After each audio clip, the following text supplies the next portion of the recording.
This morning we wake up to a slightly overcast weather, lovely temperature, and we're waiting for Shalama to come and pick us up to take us on our tour today. Inside the lobby of the Westin, really a beautiful hotel, very classic. Upstairs, the rooms. Hi, I'm Shlomit. I'm originally from Israel. Now I'm an Israeli-German tourist guide and writer living in Berlin for almost a decade. And today I'm going to take Pinky and Izzy on a fantastic Jewish tour. I will explain why the Berlin Wall was built. And I will show you one of the three segments. And then the East Side Gallery you can go on your own independently, because you already know the story of the wall, and then you'll see the murals. But I'll take you through a segment which is very, very interesting. It's the main wall memorial, and then we'll end the tour there, and there you have a good connection back to your hotel, and I have a good connection for where I need to go after 2 o'clock. So that would actually be the perfect place to end. Okay, perfect. Great. This is a former East German area, and you have a lot of memorials for different communist figures, and you'll see the Jewish cemetery was in the... Well, first of all, the Jewish cemetery is around from 1880, so long before the division. Okay. But there was also Jewish life in East Berlin, not very much, but there was. So first of all, if you're looking at when Jewish people arrived in Berlin, they arrived in 1671. 50 Jewish families of merchants, bankers, mainly merchants, were invited to settle in Berlin. They were called Schutzjuden, protected Jews. They had to pay a protection money to the family that ruled here, called the Hohenzollerns, in order not to be persecuted by the Christian merchants. That's what you pay, like pizza to the mafia, but when you pay it to the ruling family, it works. And they were not restricted to ghettos. They could live wherever they wanted, but Berlin was much smaller at the time. They were not allowed to build a synagogue, and they were kind of restricted on their trade and the facilities that they built. But there was one thing that the king could not restrict, and that was death. And in 1672, when one of the Jews died from those families, they bought a plot of land which was outside the city wall, but today is center of Berlin, and that's where the first Jewish cemetery was founded. Most of the Jewish community today are Russian Jews, and for other reasons I can get into a bit later. So this is the Jewish cemetery. Oh, now you're recording. Okay. So we are on Herbert Baumstrasse, and we'll talk about who Herbert Baum was when we get to his... my mother's maiden name. Baum. Mm-hmm. My mother's maiden name was Pfefferbaum. Pfefferbaum. Which is pepper tree, yes. Yeah. But I want to say something about Markus Reich Platz. So Markus Reich was a Jew who had run and founded a school for the deaf. He and his family dedicated their lives to education for Jewish deaf children. So only in 1911 did it become compulsory for deaf children to go to the public system school. Before that, deaf children were educated either in private schools or in churches, schools run by the church, which of course the Jews did not belong to. So the Jewish community needed to find some sort of education system for the deaf. His wife was a kindergarten teacher, his sister worked there too, his sons all taught deaf children later on. And he was one of the people who developed the sign language that is recognized. Wow, I mean, he wasn't the founder, but he developed it. And also, at the time, it was believed that sign language was not something good to use, so that the people who are deaf, they can learn to lip read. But he actually promoted the use of sign language, and he was considered a very, very good educator. So. The school was here in this area, so that's why I think they also gave the name. So a few things about the area that we're at. The cemetery opened in 1880, and it was the third Jewish cemetery in Berlin, as I said. Right. And it had 200 employees. Today you have 20 employees here, maybe. The design, I mean, they had a competition, and the design, as you see here, was done by a non-Jewish architect called Hugo Licht, who did a lot of I mean, a lot of his architecture was inspired by, North Italian monasteries. Kind of reminds you of one here, funny enough, in the Jewish cemetery. And over here you have a memorial from 1950 to commemorate the Holocaust. And the people that lost their lives here.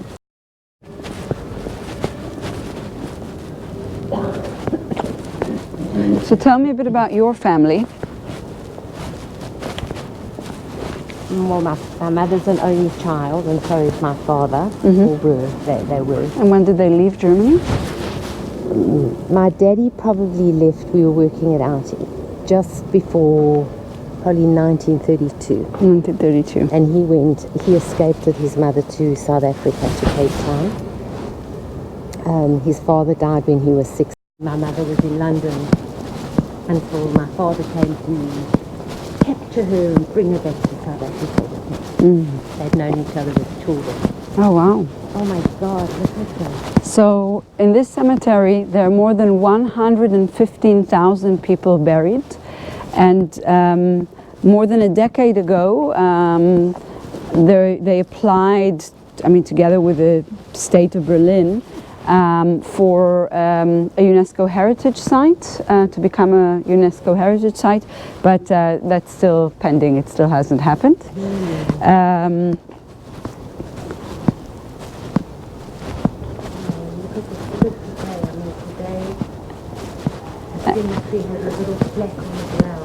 And the cemetery had suffered quite a bit of destruction during the war. There were, due to bombings, about 4,000 graves that were destroyed. Many of them already have been, most of them have been repaired.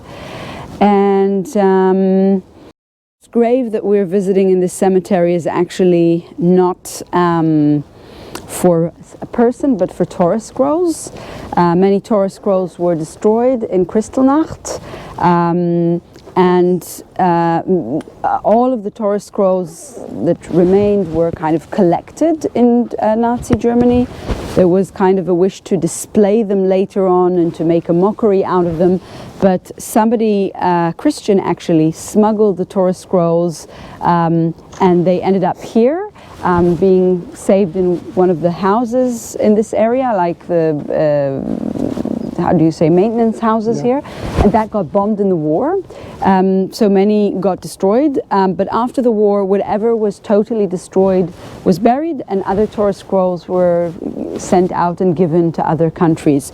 As you know, Torah scrolls cannot be thrown away. Of course, we bury anything that's got Hashem's name on it. You bury. This is German? Yeah, here are lying, destroyed, Torah scrolls.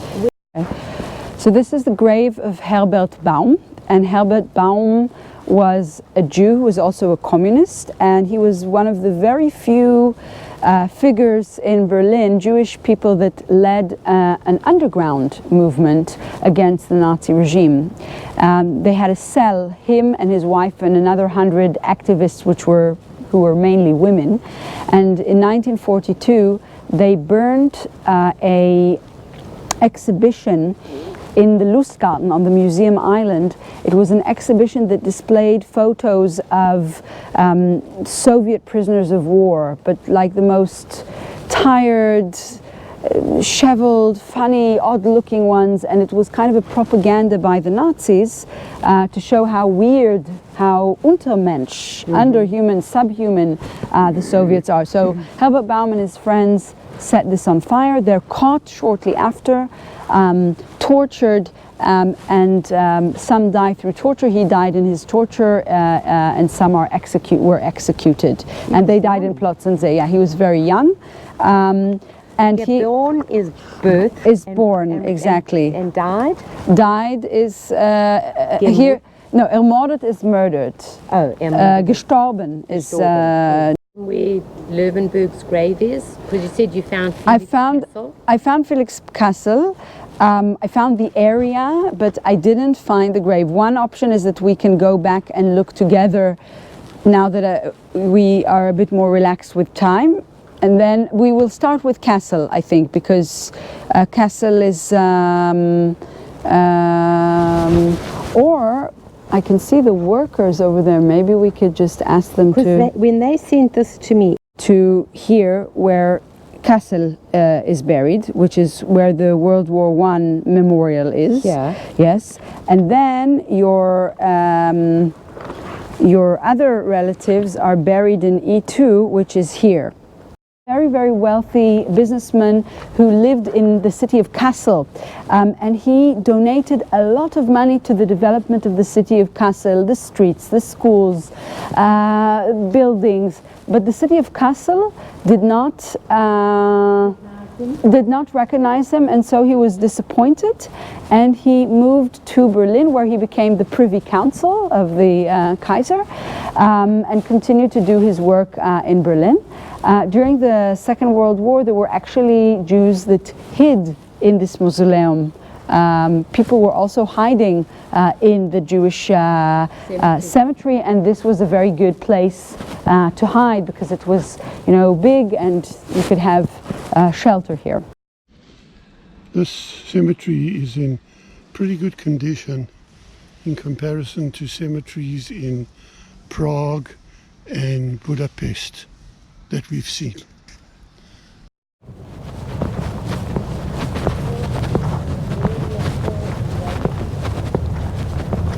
Oh, sorry. Here he is.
Okay, so in World War I, there were about 100,000 Jewish soldiers who went to war.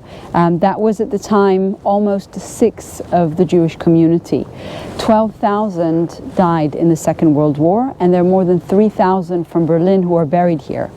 You won't find their bodies here, mainly symbolic or personal belongings, because in this horrible trench war, not much bodies came back.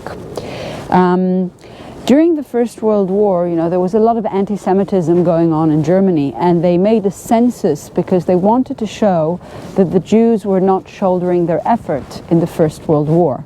And actually what they found in the census was that there was an over-representation of Jews in World War I. And so they buried the census, but later on the results, they buried it because it didn't coincide with what they wanted to prove. But later, false figures were leaked into the press. And I think that this was a very big breaking point for many Jews that realized that if they want to be accepted in German society, it's never going to happen. through this because of World War I and this census. So, of course, since the Nazi era, there was not a lot of. Sorry, I get a bit nervous with. So, of course, since the Second World War, there was nobody to come and tend to these graves that fell kind of into disrepair. And between 1995 and 1998, this whole area was redone, repaired, and every year you have the Bundeswehr, the German army, come and do a ceremony here. A commemorative. A commemorative ceremony, exactly. And this is a plaque saying from 1914 to 1918, the sons of the Jewish community of Berlin who fell in the First World War. Beautiful.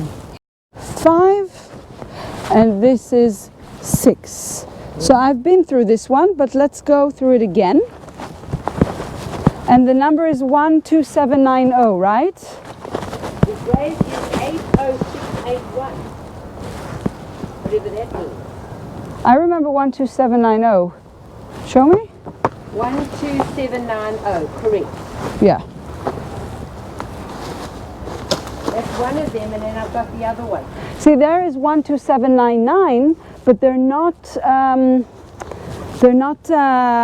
one after the other. And they said they're readable. This is Pincus. You got it. Look at that.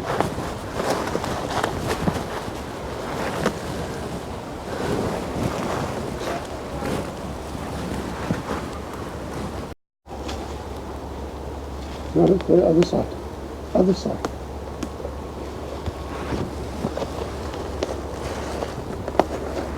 Oh my God, it is indeed.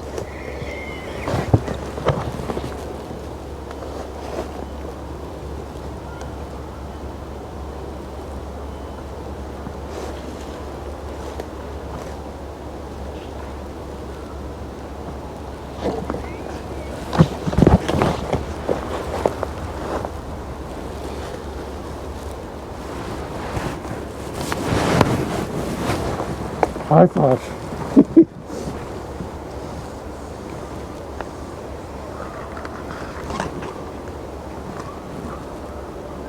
Yeah, sure. Our unforgettable parents, Emmy Lovenberg, born Alexander on the 23rd of That's parent. yeah, 1862, died on the 11th of September 1893. And Julius Löwenberg, born on the 16th of September 1847 and died on the 13th of June 1930. And down below is the number of their graves, 12790 and 80681. And actually we're nearly there on their on the yacht site, yeah. I said, on the 14th of September, our Johnny was born. And 9/11, 11th of September. 1977. Yeah, and Sorry, 1973. In 1893 till September the 11th. All right, thank you very much. See here how these stones are falling. Yeah. Falling off. Can you see that? Yep. That's why it's so hard to pass it.